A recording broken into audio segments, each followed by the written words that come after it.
Okay. Welcome everybody. Welcome everybody to the new 2025 tax tip changes and your blueprint for 2026. April McDaniel and I, Bonnie Bonadeo, are happy to be presenting this today. I'm sure you guys have a lot of questions, and I'm glad you're here. We had quite a few people sign up for the webinar, and I know people are going to still kind of start filtering in as we go along. There is going to be a couple opportunities for questions. One of them is going to be right after April shares all the information, and then I'm going to be presenting a little bit, and then we'll definitely pack some time at the back end of this program as well for more questions. I know I'm happy to stay on later to manage some of the questions. April, if you are too. We have this set up as a 1 hour webinar. There is going to be an on-demand feature that will be available for everybody that's registered, and even for those of you that are showing up here today, so that you can go back and listen to all of the good stuff that we're sharing here today. But I certainly want to be able to get started, and I cannot believe we're already in December. And the new year is rolling around, and it feels very weird to say 2026 already. But this tax tip changes is effective as of 2025. So we're going to kind of like roll back into January here as I introduce April to come on next and be able to share with you how this is all going to play out for you guys. And then I'm hoping I'm going to be able to look at the savings that you're going to be getting as an owner, and maybe some of you are also providers on here today, and look at how we can maximize some of those opportunities to be able to invest back in our business and be able to grow, because we know that right now small businesses are probably the most challenged businesses in this day and age and in this economy. And I think this tax tip change is revolutionary for us. And as you guys know, PBA as an organization has been trying to get this passed to some degree for an enormous amount of time, years. Even when I worked there in the early 2000s, it was always part of our opportunity here. So here we are, it's passed, and I'm ready to hear from April to be able to share with us all of this great information. And I'm going to send it over to you, April. Awesome. Well, thanks, Bonnie. I see some people listening in today that I haven't had the opportunity to speak with for a while. So I'm excited that you're here, guys. And, when I get the opportunity to speak to individuals in this industry, I always have to be really careful. And so that's why this disclosure is up. Uh, you need to be talking to your tax person about these things. There's some really bad misinformation out there on taxes, definitely on this new tip tax credit and tip tax deduction. There's some crazy things that are out there. And so make sure that you're talking to people that really do this on the day to day. So I love that Bonnie asked me to be a part of something like this and that she's not trying to talk about it. Caution you from taking tax advice from anybody but someone who really knows what they're doing. So thanks for being a part of this. And it's Monday morning. Well, it's afternoon for some of you, but way to go getting on a tax call on a Monday morning. I didn't really introduce myself. I think most people that are on here know COPSA OD and know who we are, but just so that I don't forget to say that, I guess. My name's April McDaniel. I'm a CPA. I've been a CPA for over 25 years. I'm here at COPSA OD, been at COPSA OD for almost 10 years. And my role here at COPSA OD is very, very broad, but one of the things that I get to do that I love is do education for the firm. And you'll have an opportunity, if you're not already, to get on our newsletter when I get finished here. So please register for that if you don't get it already, so you can stay up to date on everything that's going on and be invited to things like this with Bonnie and I. Okay, so there's that. Now, do I have the slides to be able to go to the next slide? Because I don't see that I do. Can you help me, Bonnie? Try it now. I'll move this next one, but try it yourself. Okay. Oh, I think I just did that. No, nothing on your Nope, end? not working. Okay. Uh, okay. Try now. Please bear with us, everyone. No? Nope. Do you want to just go ahead and put it I'm forward? going to do it. So the first topic that we're going to talk about is the tip deduction. And I have this separated from the FICA tip tax credit because it is two definite different things. And so let's talk about the tip deduction first.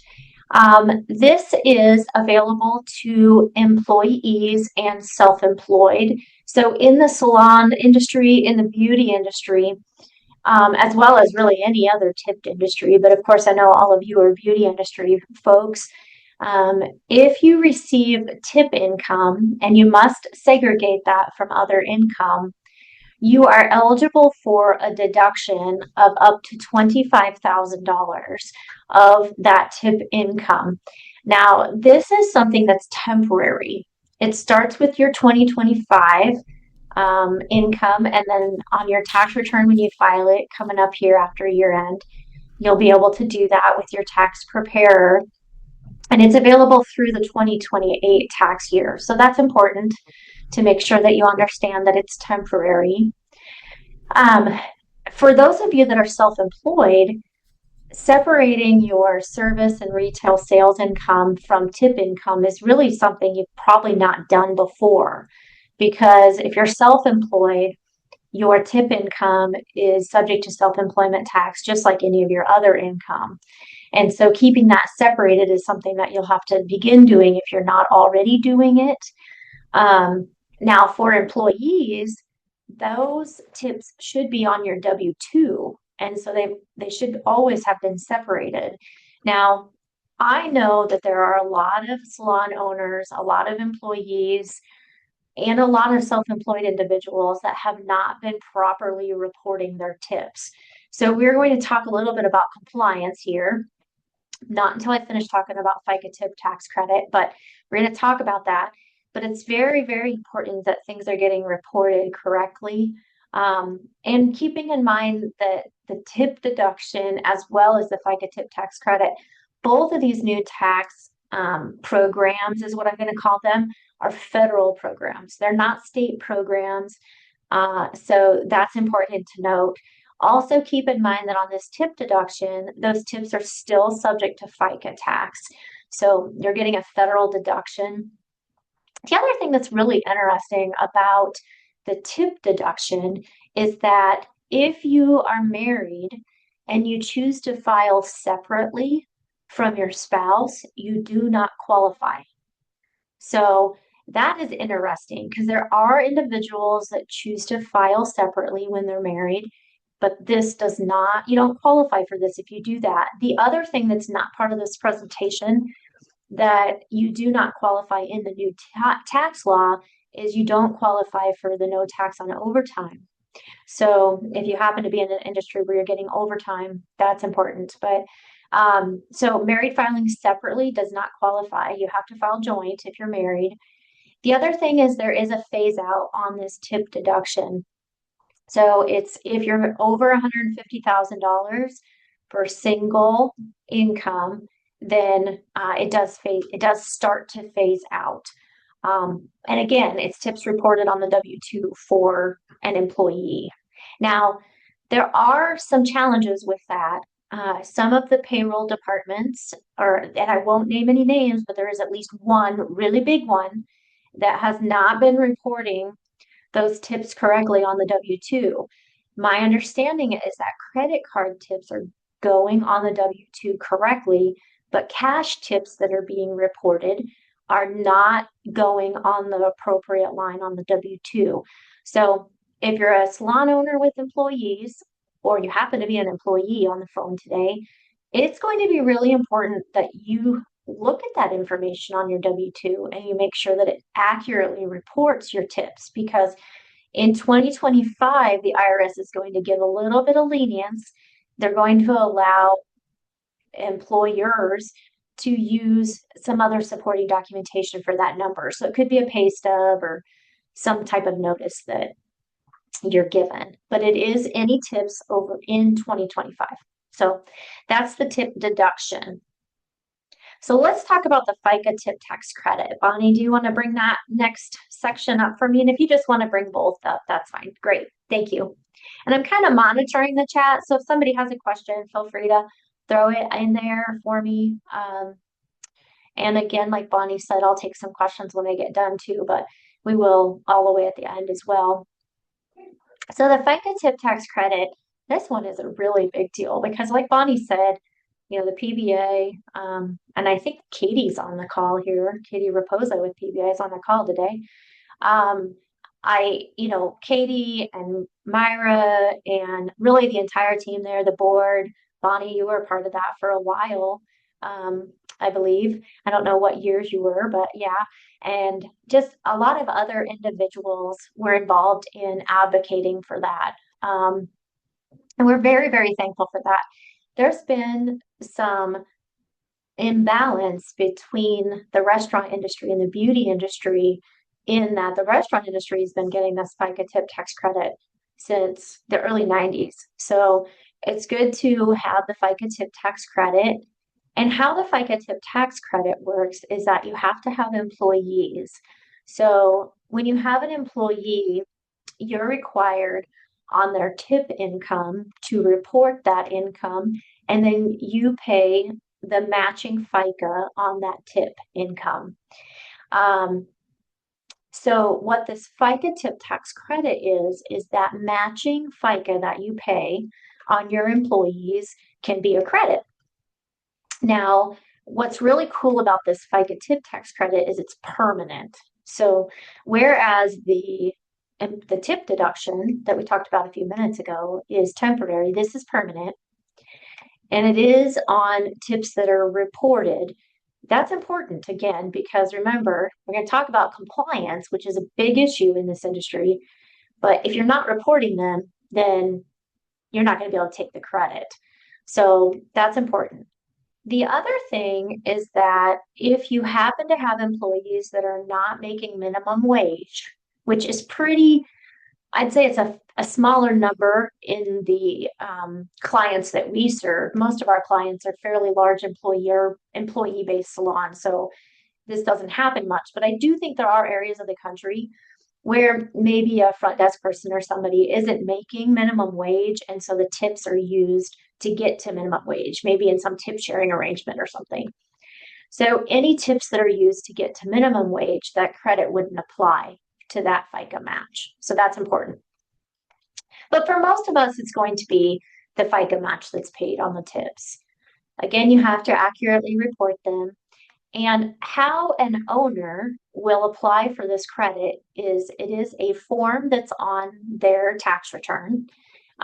If they have a separate return for their business, like an S corporation or a partnership, then the Form 8846 will be completed as part of their business return. But if you're a sole proprietor with employees, which you can be, if you are a single member LLC or someone that it's just you and maybe an assistant, and that assistant is an employee, then as part of your 1040, this form would be completed for that. What it does is, because it's a federal credit, again, not a state credit, not something that impacts state, it will reduce your federal income tax. And so as an owner, when you do your 1040 or file your personal income tax return, if you have tax liability, this will reduce that tax liability. Now, if you're not paying any income tax, you don't get a refund for this. Okay. So if you had federal tax liability throughout the year and you paid estimates and maybe you overpaid because this credit wasn't available and your estimates were set up, of course, last year, then you might end up getting some back for that purpose, or it gets applied to the next year. However, it is something that, because it's a general business credit, that there are some rules that go along with it. And so if you happen to have a loss this year and you don't have any tax to pay, then as your tax person, I would need to look at last year to see if you had income. We might be able to do an amendment and take the credit towards last year's tax. Or again, because it's a general business credit, it could carry forward for 20 years. So I really caution people that might be trying to do their own income tax return at this point because of the FICA tip tax credit as well as the tip deduction. They're just kind of complicated. So make sure you're hiring somebody that can help you with it. And it's very interesting to me. I'll get emails from people that are like, our tax person hasn't even talked about these things. And my response is typically, well, then are you using the right tax person? Because these are significant improvements in the tax law.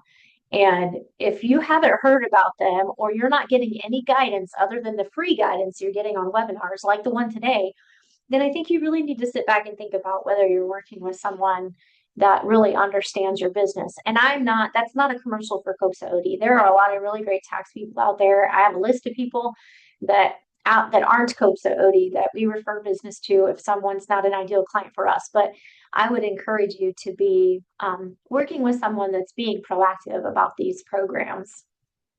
So, okay, Bonnie, you want to give me the next column? All right, so let's talk about IRS reporting rules. Now, the reason this is part of this is because even at COPSA OD, where we have a requirement for our clients to report tips for us to be able to work with them, we have found that even some of our clients don't really fully understand the reporting rules, and they may have come on as a client before we implemented that rule here at COPSA OD. So, here we want to spend some time on reporting rules, and I can tell you that this is going to become a bigger deal in the future. The IRS is actually working on this program called the SICA, and it is a program where you can work with them to set up a reporting process, which reduces the audit possibilities for you if you were to be audited if you were possibly going to get audited for tips. Now, they used to have one, it was called the track agreement. And that track agreement, they're no longer accepting any more applications for it. They're going to do this new process. So there's just a lot going on with tips right now. And so I wanted to spend a little time talking about reporting. First and foremost, all tips are income. There's no such thing as a gift. Every bit of a tip is income to you. That's cash, anything you're getting from a cash app, credit card, process tips, again, gifts. Gifts is on this list because we do have clients that are in areas of the country. Let's just use California as an example. Well, you might have a very well-known client that has some Hollywood production that's happening, and they give you a ticket to that because they want to give you a tip. That's tip income, and people forget about it. And so that's important. The other thing is that employers are required to provide education to their team members about reporting tip income. And the employee is required to report that tip income to their owner, minimally monthly. Okay, so at least monthly. Best practice is really reporting those tips on a schedule similar to your payroll. So if you're paying tips or paying wages every 2 weeks, then having your employees report tips every 2 weeks just administratively and operationally usually works better. But the IRS requires that you do it at least monthly. Again, I already talked about self-employed individuals segregating their tips from income for ease of the deduction, and employee tips going on the W-2. The rules surrounding reporting, to be honest, is something that I could do probably an hour and a half webinar on, so I'm not going to talk about it for forever. But the risk here, I think, to salon owners with this new tip tax deduction or tip deduction and FICA tip tax credit is that there's a lot more attention on it right now. The tip deduction, for example, an employee very easily could be asked a question while using TurboTax to do their tax return, or by going in to get their tax return prepared by someone. And that person in TurboTax what they're trying to do is get them all the deductions they possibly can, which is that's what they should do. But if an employee reports tips in TurboTax that they didn't report to you, or they report them to their tax preparer and they didn't tell you about it, there's a very big chance that you as an employer could end up getting a balance due notice for FICA taxes that you didn't pay on tips you didn't know about. And so this is a risk, I think. I do think that both of these send a very clear message that the IRS wants to work on compliance of reporting.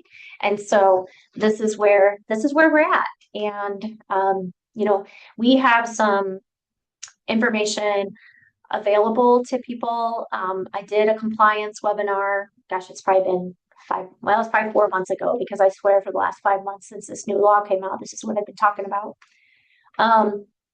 But there is some information out there, and I would encourage you to utilize the resources that you have available to you. So you want to talk about the next one here? Let's see what we got. Benefits. Obviously, by reporting taxes correctly, you'll maximize your tax savings. For your employees, it could mean that they are qualified for loans that they weren't qualified for before, because we all know that their tip income represents anywhere from 10 to 25% of their income, and it's not being reported. As we all felt during COVID, when individuals had to go get their unemployment, they found out that their unemployment wasn't as high as what they wanted it to be. And that was because they weren't reporting the income that truly reflects what they're worth and what their value is as far as what their income is. In addition to that, Social Security and Medicare benefits for those individuals and unemployment for those individuals will be reduced if it's not reported correctly.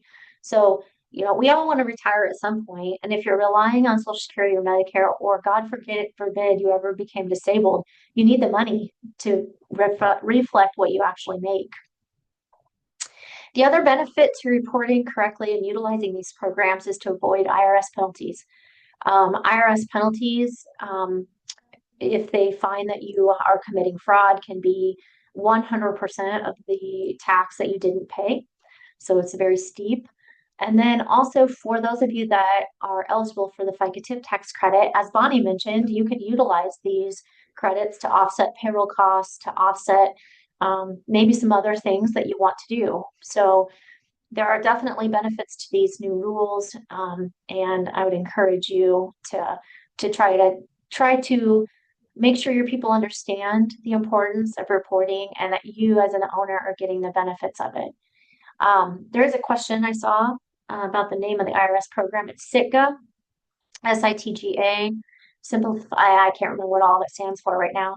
I do want to tell you that right now that program is with the Treasury. It's not fully approved yet. There's draft regulations out there. And so we're watching that pretty closely. I'm guessing that it will be coming soon. But they put it out to the Treasury for discussion in 2023. They have to go through a certain period of allowing comments and questions to come in. They're beyond that. However, there's just so much going on, they haven't gotten it finished. So that's where we're at on that. And I actually think it's SITGA. Let me say that again, April. How is it spelled? I think it's SITGA. SIT or CA, not G. Sorry. CA. Okay. Yep. But I'll look it up, and I can give you even a link. If people want to try to monitor that, they could monitor it. I'll do that here when you start talking, and then I'll just put it in the chat. So let's see, what do I have next here? So whenever I have conversations about tax, we always talk about kind of, of course, giving you the knowledge to be able to ask the right questions, and some motivation, obviously motivating you to take advantage of the new changes, but also motivating you to do the right thing. I think if all salon owners started to require reporting of tips, it would create a little bit more even playing field when we're talking about employees maybe flying to the next salon owner down the road because that salon owner is willing to do it wrong and not report tips. So I think that between the IRS penalties possibility, as well as just leveling up being a business person. There's your motivation. You certainly have a bunch of knowledge now, but it's really up to you to take action and make sure that you put some things in place, whether it's a new tip reporting policy and then monitoring compliance. If you want to know more about COPSA OD and you want to register for the newsletter because you have not registered for the newsletter, there's a QR code here on the next slide. Bonnie, if you want to switch over to that. It's called the Beauty Buzz. Goes out every couple weeks, sometimes once a month if it's kind of nuts around here, but you can register for that newsletter in order to keep up to date on what we're doing. And let's see, what's the next question here? For the FICA tip tax credit, for those that are S Corps, when using the Form 8846, how is the credit issued on the K1 for the owner? It'll be, I don't remember what box it's in, Richard, but it will be in one of the boxes on the K1. And so that's how you will get that information for your personal return. So. Perfect. I have a question too, April. Yeah. And I think it was in the column 1 or column 2, I don't remember, but you talked about somebody that made over $150,000 a year and that it phases out. Can you explain that a little bit more? Yep. So for anyone, if you're over 150,000, the credit is reduced. I think it's $100 for every $1,000. You know what, Katie probably wouldn't know the answer to that question right now because she's more involved in the credit. I can't remember the actual math right now, but I will look that up for you. But it's not like a cliff. It's something that it just reduces the 25,000. Yes, Katie, I'm sure you do have that written down somewhere. I have it here too. I just didn't look it back up again this morning. So I'll look it up, but it just means that it goes down. So if you're in that higher income, it's 300,000 for married filing joint that it starts to be reduced. Otherwise, if they're under 150,000 of reported income, they have the up to 25,000.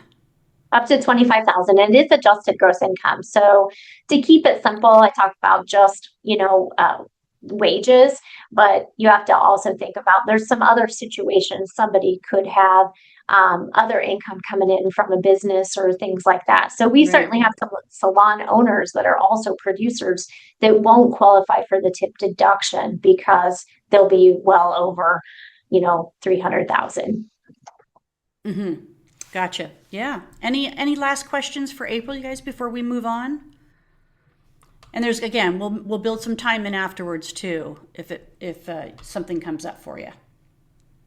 Good. Okay. All right. Well, thank you, April. Of course. That was a good overview. And again, obviously we want people to then be going back to their CPAs or, the people that are taking this on, and we have to do our own due diligence to make sure that it's being done right, because this is an advantage. Right. And we know that, in regards to being able to be more profitable as a small business, there are 2 ways to do that. You either have to increase sales or decrease expenses. So this falls into the category of decreasing some expenses that owners have. And then we have to be able to kind of look and say, how do we utilize this? How do we make this a more powerful opportunity for our business to be able to grow moving forward? So I'm glad to be able to share some of that with you. So we're going to talk about leadership and strategy. And for those of you that don't know me, I'm Bonnie Bonadeo, and I've been at this a long time. I've been in the industry for over 40 years. Started out as a licensed cosmetologist, like many of you. But I decided to go on the business side of the business. Now, I still currently work in a salon, Intrigue Salon, so my fiance's salon here in Atlanta, Georgia. And everything that I'm sharing with you and everything that I piece together as programs and is because I've put it to the test and I'm using it in the salon. And whether it's leadership, strategy, growth opportunities, it's all there. So the variations of me being an employee of our salon, and then me having my side business as a leadership academy and coaching business as well, is what I do in my spare time when I'm not sailing, which I was telling April, for those of you that might have even heard some of that conversation before we started, that I just took a month off because I wanted to sail our boat from Grenada, which was, packed away for hurricane season, back up to St. Martin. And it took, we did it over a month. And I don't know if for any of you guys, have you ever taken a month off?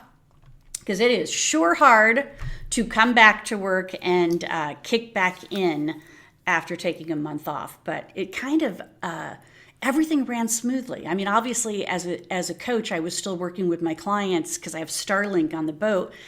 And so that, there was no mishaps in regards to that. But a lot of the salon business was just running as it should have been.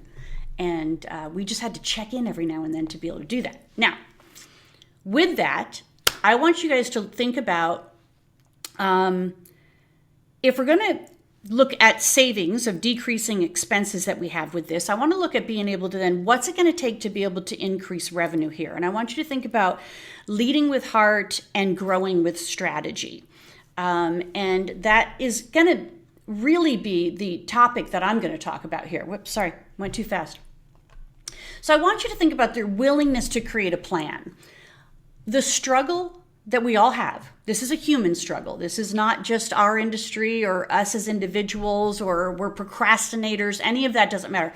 The human ability to be able to take the time to really sit down and plan out success is hard to do.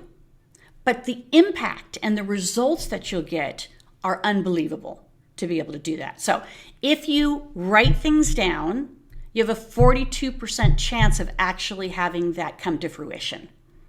Okay, so those are pretty good odds. Those are pretty good odds being able to say that if you write it down. So if you look at this motivation to inspiration, how am I going to create a plan that's going to be able to show growth, measure my growth, or have actual growth happen here? And sometimes we look at how we measure growth as owners. We're looking at the very big picture. We're running reports or seeing particular icons that tell us, what our daily sales are, or how many clients we have in a day. We look at company goals. So what are we aiming for, and are we on target to be able to do that?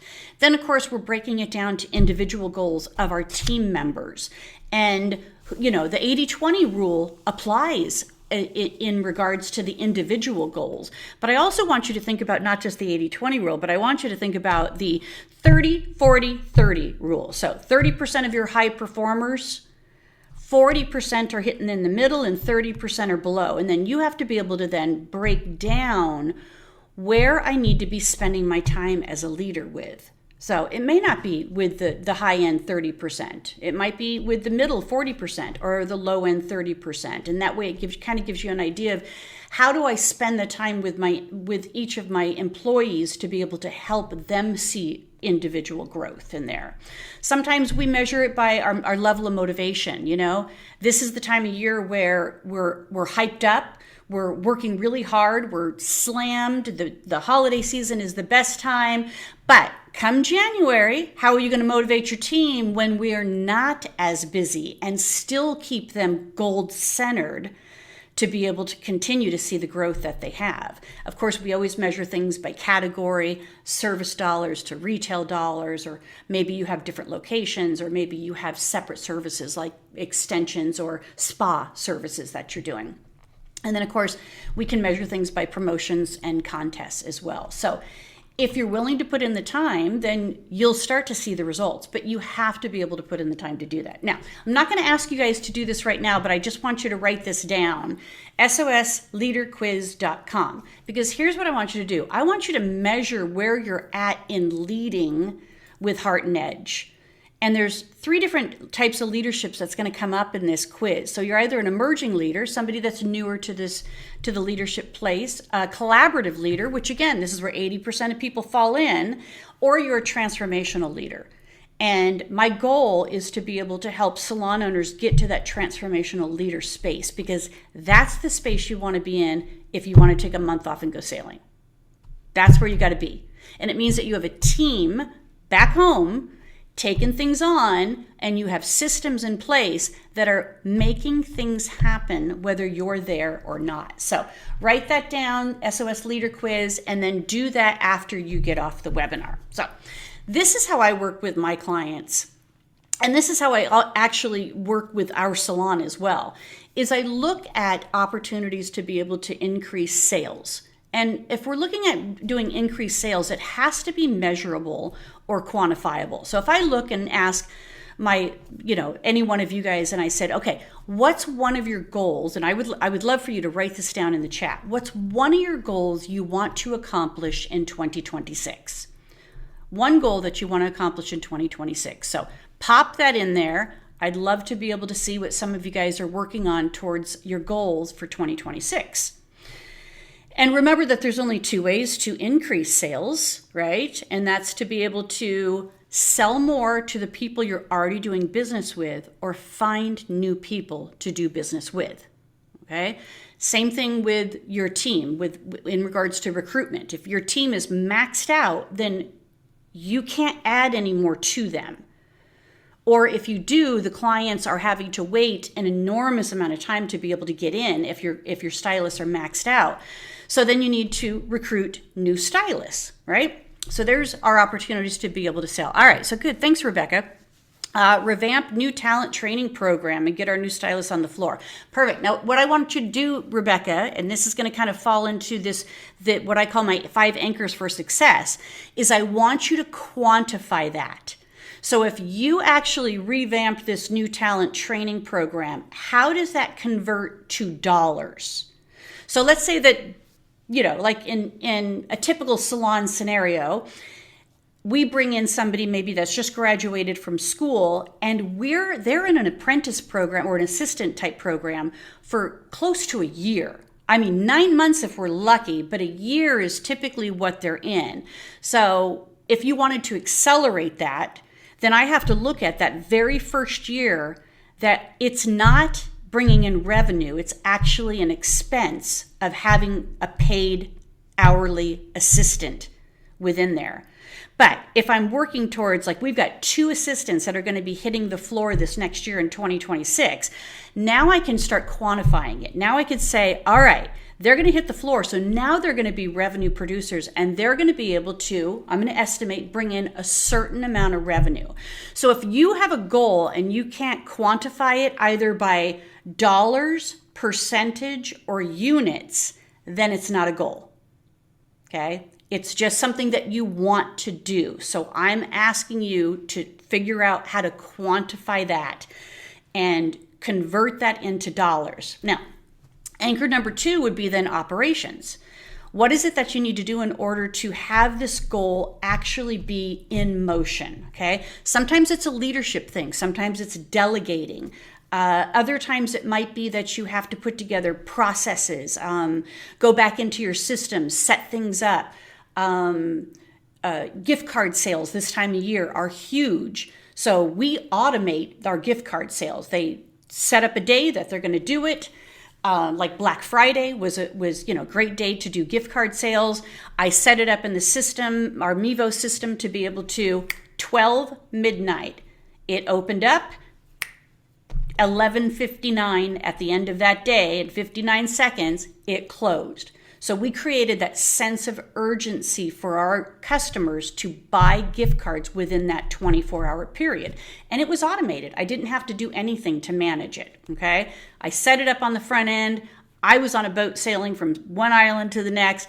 It was happening, and we did over $34,000 worth of gift card sales in 24 hours. Now, what I then like to do is be able to then say, oh, did you miss out on our 15% off on gift cards? Not to worry, we're honoring 10% now for Small Business Saturday, Cyber Monday, and of course we have our Customer Appreciation Week happening this week, so we're going to roll out some additional discounts on gift cards as we go along. All of that is operations. All of that is systematic operations that I put in place. Some of it's delegating. Some of it's just a system that I have to be able to put in place in order for it to happen in there.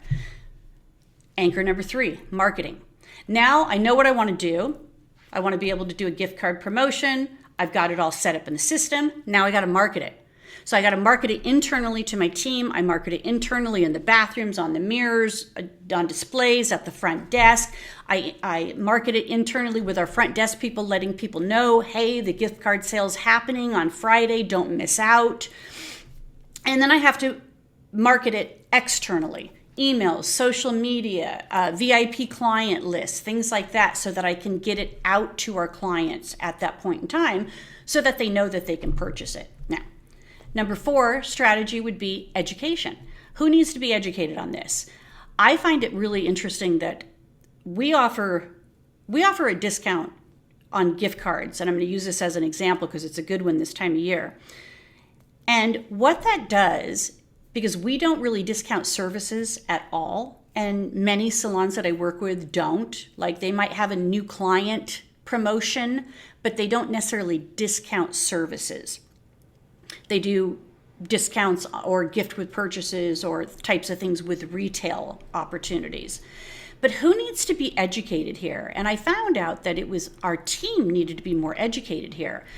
As they are growing, and some of our very long-term employees that have high-priced tickets, those are the clients that typically buy gift cards in $500, $1,000, $2,000, $3,000, $4,000, because what that means is that they're actually getting a discount on those services, and it doesn't discount the stylist. The salon's taking that discount. The stylist is still making the same amount of money, because they're still charging the same thing. So it's a great advantage for some of your high-end stylists to be able to honor that to everyday or VIP type of clients. And then, of course, anchor number 5 is being able to look at mindset. What's going to stop you from putting that into action? So Rebecca was the only one that actually popped something in here. So Rebecca, what's going to stop you from not being able to get this new talent training program up and running? And we could say a million things are going to stop us.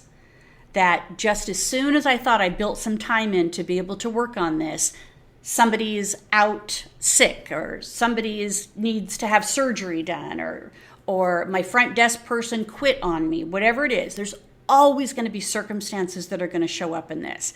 So I want you to think about what you're going to do for yourself in order to stay committed to the projects that you're going to be able to do. Now, I say only do one project a quarter, one main project a quarter. There could be other little miscellaneous things that you might need to update or bring on as we roll into the new year, but one main project a quarter that you can actually measure success with. You can measure revenue and or profit with. But as always, we want to be able to keep it simple. Do not complicate this stuff. You guys, sometimes we overcomplicate things. And this is what I love about working with April, is because she does not overcomplicate things. Like, I don't know about you guys. I don't know how many pages that big, beautiful bill is, or the tax piece is in that big, beautiful bill, but I'm not going to take the time to read it. But guess what? April did. April had to be the one that had to take the time to be able to do that. So she's a great resource for us to be able to do that. That way that we can be focused on other things to be able to grow our business. And I always look at what we want to be able to do is say, think of what the end in mind. Focus on what the end in mind is. So if you're looking to grow a particular part of your business, either through KPIs or overall growth or new clients or recruitment opportunities, what's the end in mind? How can you make that more measurable? And then you've got to break it down into bite-sized pieces, because otherwise we get overwhelmed. And then we procrastinate, and starting new projects might be easy, but finishing projects might be more difficult.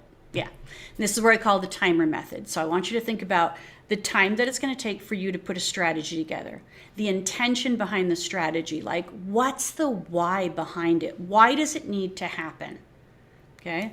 The money that you might have to invest in order to grow this particular area. Okay. Because sometimes you might need to make an investment with it. The energy that you're going to put out, or the energy and the resources that you're going to need to have in order to support the growth for this that's going to happen. Okay? So here's what stops us, is our emotional self-awareness.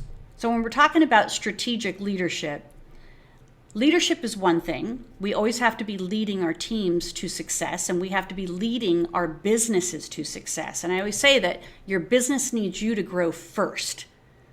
Because if you're growing, your business is growing, and then your team is growing. But what stops us is our self-awareness.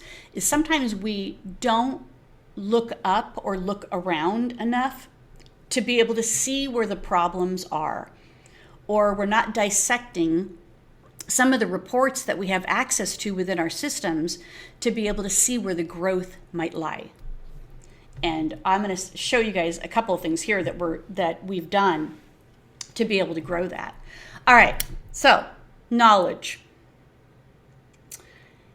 If the goal that you want to implement for Q1, and you can create it and quantify it here, the questions that you want to ask are, who is it benefiting, or who am I aiming for? So in Rebecca's case here, where she's talking about a new talent training, she's aiming for people to be able to be accelerated through a program so that she can get them on the floor. So who does it support? Well, it supports the whole salon, but it also supports her growth opportunities to be able to get more clients on the books. In that case, it might even help some of her, like in our case, our high-end stylists are the ones that are working with the assistants, which means that they can be more productive with an assistant than without an assistant. So then you have to ask the question, what? What strategy? What's the end game? If I want to increase my sales in blankety blank by this date, how do we make that happen? Yeah. So think about this from a Q1 perspective. What's the one goal that you would like to aim for in Q1? And then how do you accomplish that? Will you accomplish that through getting your operations set up, getting your marketing set up, getting your education set up, and making sure that your mindset is going to stay in the game with you in there? Yeah. Now, when we talk about marketing, this is where a lot of my clients, and on a lot of my training programs and live events that I do, this is where people get stuck. It's like, I know what I need to do, I just don't have time to market it. I know what I need to do, I don't have anybody that will market it. I know what I need to do, my team doesn't want to do social media. I know what I need to do, I just don't have the time to put it out. Okay, and so you've already failed if that's the case. So I want you to look at some just really easy opportunities to look at for marketing ideas to be able to help align with some of the growth. And I call it the 10 Ps. So it might be one is a promotion, like the gift card is a promotion. We offer gift cards all year round, but only certain times of the year are we doing it as a promotion where there's an opportunity for a discounted price. Okay? Or you might look at prestige. Maybe you have a high-end line or a high-end service that you're going to promote or aim for, and you're looking for growth in it. One of my accounts right now is just getting into extensions. So they're looking at the good majority of their growth for 2026 to just be in that extension business. And they're marketing it as a high-end service. So there's where prestige would come in. Maybe it's protection. Okay, maybe some of you guys do Green Circle, or you're Aveda salons, or you care more about the environment, or you're very involved in community efforts in regards to protection. That's a great thing to promote. And of course, positioning. Are you positioning your salon based on your ideal client? Are you marketing to your ideal client and positioning it within that community in there? Of course, product is an easy one to be able to promote. Maybe it's a page on your website that you're going to promote. We'll promote sometimes our team page or our menu page. And of course, we know that most of us as consumers buy on an emotional pain point. Okay, so that's an easy one to do. Like this would be, transitioning from one season to the next, or maybe people are wearing their hair the same way and you're wanting them to be promoted into a change type of thing. You could do a pain point, or you could do a pleasure point. And of course, the final P is do something personal. I know that we don't like to put ourselves personally out there, but as an owner, people need to know why you exist and who you exist for. And sometimes the owner needs to just have their face a little bit more present within the community for people to connect with, because we don't connect with businesses as much as we connect with humans. Okay, because I want you to think about that from a broad perspective. Like, I don't know who runs Target. I only know that Target has advantages to certain reasons that I want to go in there, okay? But I'm not loyal to Target, because if I can find it on Amazon or anywhere else, I will go there. When you show your face or you create personal connection with your community, people feel more loyal and obligated to remain a client than not in there, okay? So hope that helps. All right, now we want to get to the point where we're taking action. Focus on one area to increase per quarter, and look at opportunities of how you can be held accountable to this. Okay. Now I have a strategy plan that I've been working on for the last couple of months because I wanted to update it for this year. It could be a DIY project, or you have an opportunity to work with me to be able to get it done. But I promise you, we'll look and narrow down these goals in a way that you're going to see the amount of money that you might be leaving on the table that you could have access to be able to grow your business. And the first thing you want to be able to do is to do an amazing brain dump on everything. All the areas of opportunities that you could either increase revenue or decrease expenses. And you write them all down, and then you look to see which ones are most viable for me to be able to do. Then I'm going to put down kind of like my 1 per quarter annual ideas, okay, big focuses. And then I'm going to go really deep, and narrow with Q1 focus, which is coming around the corner. And then, of course, you guys, hire a coach. And, if you're not working with a coach, I'm sure many of you are, but hire a coach to have them as an accountability coach. I put these plans together for my salons. This is how we measure their success each and every year. This is what I spend time working with them on so that they can see that they're growing. Because I promise you, every time we get on the phone, like on a bi-monthly type of sessions, there's always something that's preventing them from being accountable to what they say that they have to grow. Stuff happens, okay? We know that stuff happens. But this plan I offer, it's $99, but you get 2 free sessions with me. So it could be an opportunity for you guys to take advantage of that. Now, as we're rolling in from 25 to 26, I want you to think about this. 2 salons, one of them being ours and 2 others that I worked with, we found $113,000 to $175,000 in new business by putting this plan in place. And so if any of you are interested in an additional $100,000 in revenue, then let me know. I'll help you find it. I'll help you narrow it down, and I'll help you find it. And that's what this strategy plan actually can do for you in there. And it's the space of, if you don't write it down, it won't happen. If you don't write it down and hold yourself accountable or have somebody support you in that accountability, it won't happen. And the most important thing I want you to look at is we have some advantages for small businesses moving into this next year that I think are going to be healthy opportunities for you guys to see more profit at the end of the day in your business. But it doesn't mean we shouldn't be looking at how we can strategically build certain areas in our business to be able to find those dollars and grow and be more prosperous. And then be able to take a month off too, as well. Yeah. All right. Questions? I did see a question come through here at some point. Where can we find your podcast? Oh, podcast. It's SOS Small Business Success Podcast. So it's on Apple, Spotify. I also have the video YouTube version on there, and that's SOS Small Biz Success that you can find. But you could just type in my name, Bonnie Bonadeo, and you will be able to access the podcast and or find me on YouTube as well. So yeah, join me in those, because I share a lot of this strategic information in there as well. The other thing that I just want to introduce you guys to is that I'm working with now salons kind of on a monthly basis, and I call it the SOS Backroom Lounge. And it's kind of a private community for you to be able to kind of really look at what you need support with but you're not sure how to be able to access that support. So it's group sessions, but it also has some individual opportunities to work with me throughout the month through Voxer.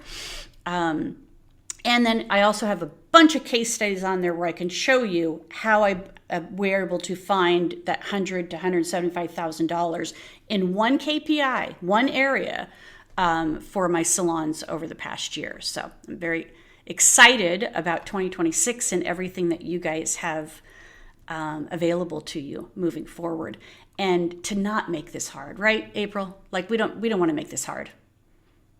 Yeah. Use your people. Yeah, we got Right. to Use your keep people. this simple here. All right. So, what questions do you guys have for April or even myself so we can wrap up what we need to do here? Was there any other questions that I saw in here? I don't think so. And I think I went back and answered the ones Oh, perfect. that needed answered. So reduced by 100 for every 1,000.